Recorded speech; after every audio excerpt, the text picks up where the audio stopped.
guys.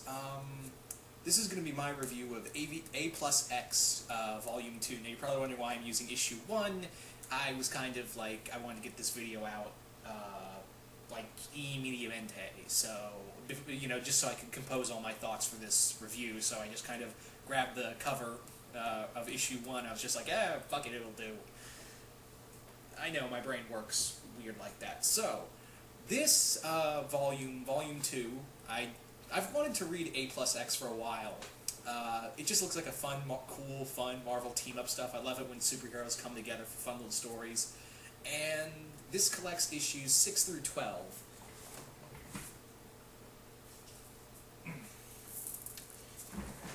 Sorry, I had to grab the book. It was sitting out of my reach. But anyway, let's go through this real quick.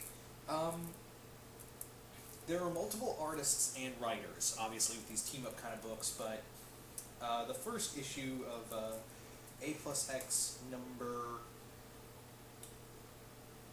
Oh, it's issues 7 through 12, excuse me, it's issues 7 through 12. But A Plus X number 7, it contains Iron Man and Beast team-up and a Thor Iceman team-up. The Iron Man Beast team-up was written by Zeb Wells, and the artwork was done by Dale Cohn and Norman Lee, and the color was done by Maury Hollowell. I gotta be honest, the Iron Man Beast team-up was actually pretty good. It's pretty much Iron Man and Hank, Tony and Hank trying to build this armor that in case the Hulk, which at the time during Marvel Now, as most of you guys know, Hulk's working for S.H.I.E.L.D., and they basically built this armor based off of the Hulkbuster armor in case Tony ever went nuts. So, it's a short story of them trying to figure out, you know, the armor's going haywire, someone put a virus into the computer, and Tony and Hank are trying to figure it out, and it turns out that Bruce was the one who did it to prove that he was smarter than everybody else and wanted to get rid of it. The second story was written by Christopher Yost, who I absolutely love. The more stuff I read from Yost, the better. Yost does the Thor and Iceman team-up, and it is pretty much, as you'd probably take a wild guess, it's Thor and Iceman fighting frost giants. It's basically Ymir leading his army of frost giants to attack the Asgard now that it's kind of weakened after everything that's happened. And Iceman and Thor, I don't know why, it just kind of starts off. It just kind of happens. Unlike, you know, the Iron Man and Beast one where it just has a setup, this one just throws you right in the action. And I'm actually pretty cool with that because it's 2 stories and they pretty much have 12 pages each to tell a story, so might as well throw yourself into the action. So yeah, Iceman and Thor fighting the frost giants, and Ymir reveals the Casket of Future Winters, which is a new and more powerful version of the Casket of Ancient Winters, and it's another good story. The artwork, let me talk about the artwork real quick. The artwork, real quick, is... I don't think it's terrible. Most people will say this artwork is shit. I personally kind of like it. I kind of like the retro vibe to it. It actually kind of reminds me of, like, it kind of reminds me of the artwork, the character designs for the Green Lantern animated show. It has that kind of weird CGI kind of vibe to it, and it actually looks like I'm looking at a story. It actually reminds me like I'm looking at a storyboard for this. This story is pretty much Thor and Iceman, like I said, fighting the frost giants, and Iceman is cracking jokes all the time about this, and Thor's just like, he gets so pissed off just at Iceman while the frost giants are coming, and he's just like, you're still making jokes, and Iceman is like, yeah, I have to make jokes because there's like so many people on the Avengers and X-Men that are so stoic and brooding. I have to be the one to make jokes or you guys would go insane. And it also shows how powerful Iceman is. It is so cool because most people forget that Iceman's an Omega level mutant, and he shows even to the Thor and the Frost Giants how powerful he is. So it had a really good start, in my opinion. Now, issue 8 is pretty much Spider-Woman and Kitty Pryde with Lockheed, and Hawkeye and Deadpool. This was written by Gary Duggan, and artwork was done by Salvador Reloca and David DeCampo. I hope I say that name right. This story with Spider-Woman and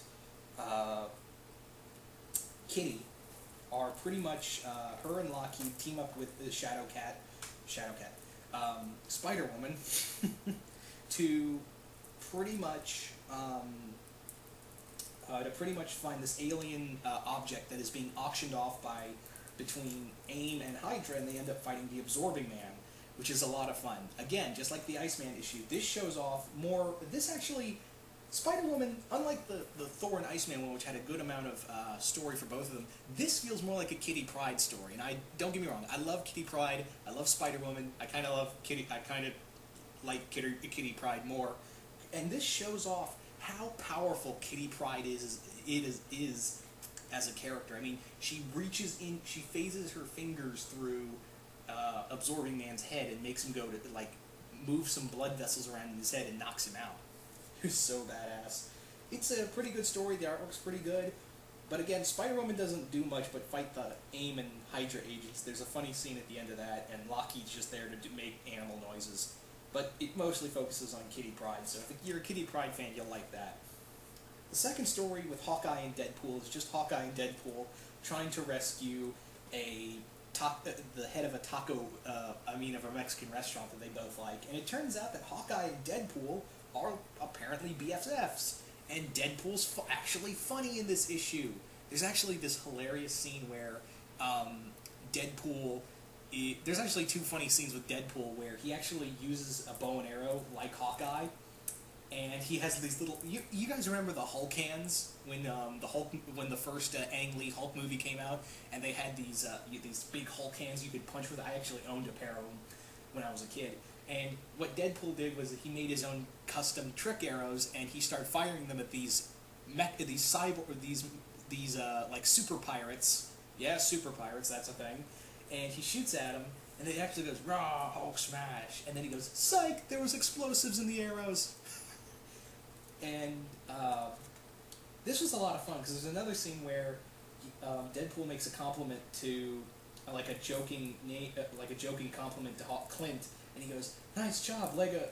Wait, how often do they call you Legolas? And then he's like, "All the time." And then he goes, "Nice shooting, Hunger Games."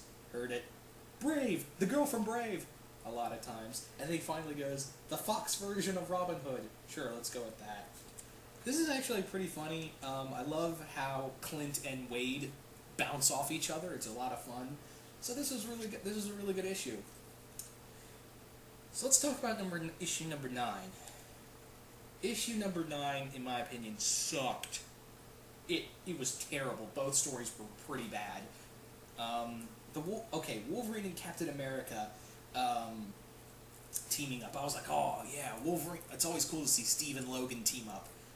Not here, because pretty much they kind of say that they're in Africa, and they're looking for Doctor Strange, and they run into all these giant animals, like giant snakes and ants, and apparently they're looking for Doctor Strange because Strange went missing after he went looking for a shaman friend that I've never heard of, and it was written by Nathan Edmondson, who I've heard of a few things he's done, and the artwork was done by Humberto Ramos and Victor Olazabra. I cannot pronounce that last name, I'm sorry. It's annoying. I mean, yeah, it's Cap and Logan fighting giant animals, it's not terrible, it's just that it's literally about, Cap bitching at Logan all the time, oh, we shouldn't really kill these giant animals, they don't know what they're doing. And at the end of the story, they throw this whole morality tale that, oh, these militiamen are bad in Africa. We can't do anything about it because the Avengers can't do that, apparently. So, yeah. I didn't hate it as much as I did the second story. Oh, God, the second story. This one focuses on Doctor Strange and Pixie, Eye-Boy, and Quentin Quire. I like Pixie. Eye-Boy and Quentin Quire, not meh. It's literally them. It's kind of like watching a superpowered version in this story, like a superpowered version of like Revenge of the Nerds, where the three of them try to break into Doctor Strange's Sanctum Sanctorum and try to get something for a bet. And there's actually some funny stuff in here, but it's pretty much them rescuing Strange from Despair, who is a classic Man-Thing and Doctor Strange villain. Nice to see he was still around, but God, it was just kind of annoying. The artwork isn't terrible. I think the artwork was done by Hang on, I'm actually looking this up. I actually, for the if you haven't guessed already, I've actually got the book in my hands just so I can look at this stuff. David Lapman wrote this, and Lee Lorridge did the artwork. So yeah, so moving on to the next story, issue 10. Issue 10 is pretty much Black Widow and Fathom X and Scarlet Witch and Domino team-ups. I was actually really excited for Black Widow and Fathom X. I was like, oh, that is so cool. B. Clay Moore wrote this, and the artwork was done by Chris Anka, and James Campbell was doing the coloring. The artwork is really good. I actually really like the artwork. The problem is that this story this actually focused on Black Widow more. It's pretty much Black Widow trying to find this like DNA vial of all the Russian superheroes to keep from the Red Room or something like that. And it's actually not a bad story. It's just that Fathom X does jack all. He's the background character. And this is more of a Black Widow story. I'm not saying it's bad or anything, but I really like Fathom X as well. I really dig Fathom X as well. And I kind of really want to see that dichotomy between, because they have some cool, how Fathom X and Natasha are so much alike, and they didn't capitalize on it more. I wanted to see more of that. So it was an okay story, all in all. I mean, I like Black Widow, so I guess that's a plus.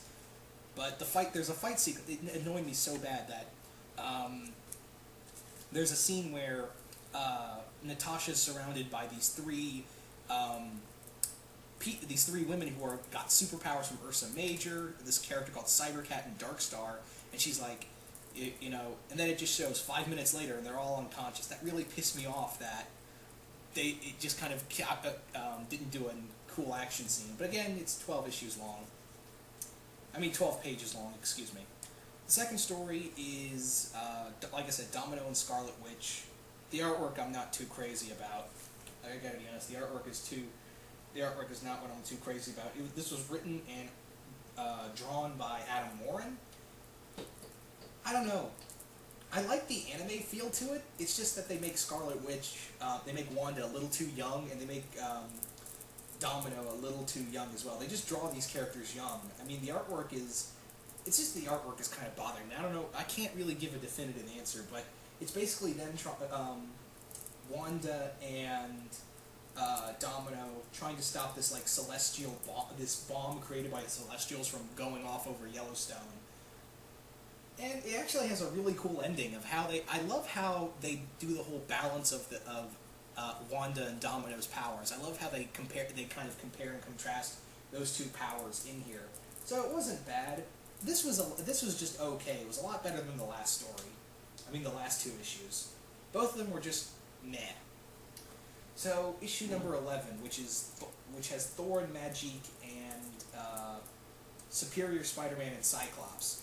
The first issue the first part with the Thor and Magik was written by Mike Thompson with the artwork by Mike Texeira, and the other one was written by the Superior Spider-Man and Cyclops stories written by Jim Kruger.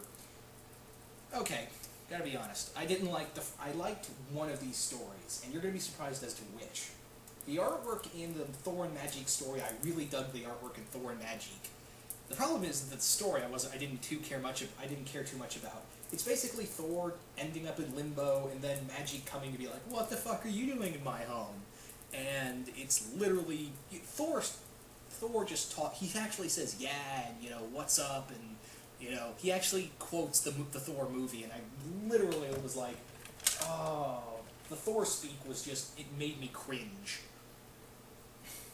So, that was kind of the big problem, and Magik was just a total bitch the whole time. And I know that's apparently what her character is like now, but she was just like, "I'm better than Thor." That's literally what I got, so, other than the artwork, the story was just meh. It's just them fighting creatures from limbo and all that. Now the Superior Spider-Man and Cyclops story, you guys are not going to believe this, but I actually like this. Yeah, something with Cyclops and Otto Octavius Spider-Man that I liked. This was actually pretty good. It's pretty much Cyclops chasing after this mutant called Malice, which is someone we haven't seen in a while. And she's a conscience that can possess other people.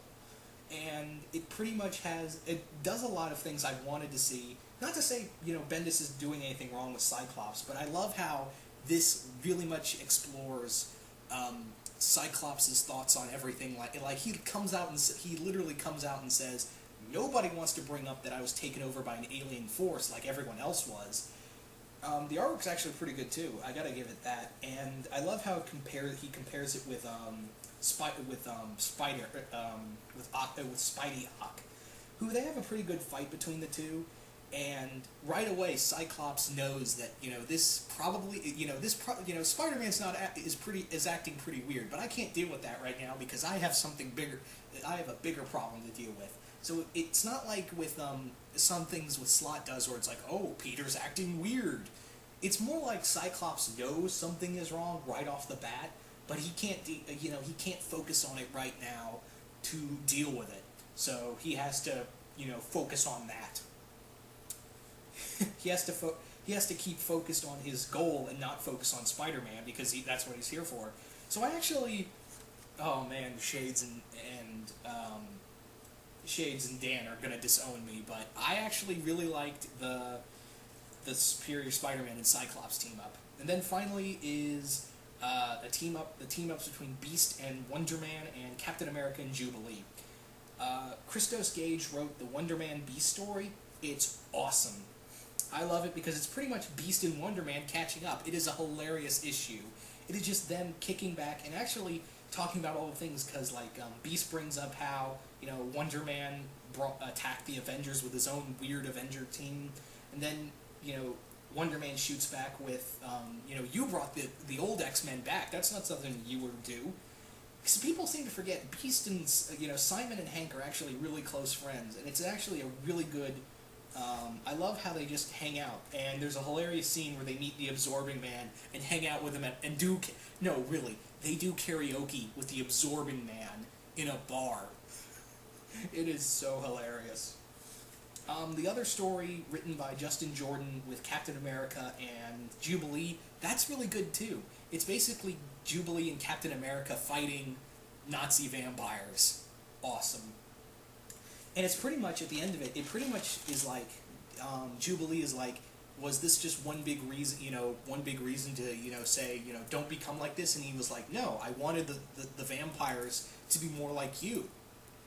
So it's really cool to see how Cap, it handles the whole Jubilee being a vampire thing. It's really cool to see that. All in all, it's not bad. I would have to be like, I spent full price on this, but then again, I had a, Barnes & Noble gift card, so that's different. It's not bad. I mean, there are some good stories in here, but they're really short. If you love the fun team-up stuff, I'd say go for it. But there are just some, fuck it or skip it stories in here. If you're looking for something fun, this may be your book. I'm a fan of team-ups, so that's me. I'm going to give this a good 3 out of 5. There are stories that are really good, short stories that are really good in here, and the other ones that can either be okay to pure shit. But anyway, guys, that's my review for this story and for this comic, and I will see you guys later.